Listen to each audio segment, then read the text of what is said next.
سائلة waxay leedahay nin baan iskursanay wali la'aan kadib waxaan ogaaday inuu san banaanayn guurka noocaas oo kale ah waxaan ku yiri ninkayga guurkeena sax ma aha wuxuu igu yiri gabadha garoobta wali loogama baahno maxaan sameeyaa hadda miyaan isaga tagaa mise waanu wada joognaa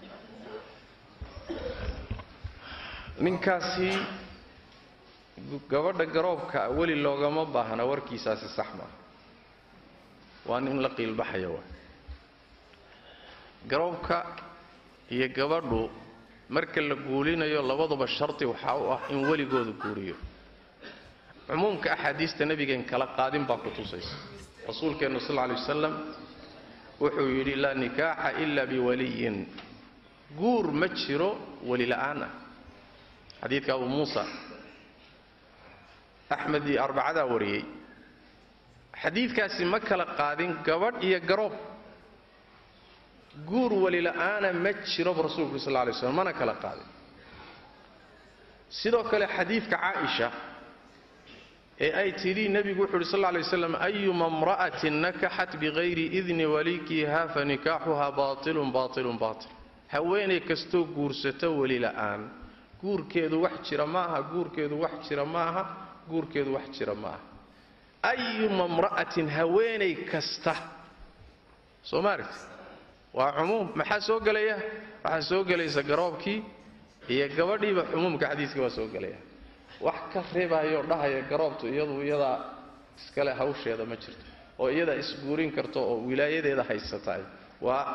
madhab aan sax ahayn farqiga kaliya u dhaxeeya garabta iyo gabadha iyo garoobka waxa weeye الثيب تستأمر والبكر تستأذن garoobka marka la guurinayo amar baa la weydiinaya waa inay amarto si cad in la guuriyo ninkan mar rabtaayo raali ma ku tooma lagu guuriyaa haday aamusto la guurin maayo waa inay dhahdo raali baan hay guuriya sababtu maxay tahay laana ayadu jur'ada iyo dhiiranaanta way leedahay maadaama ay garoobto nin horay u aragtay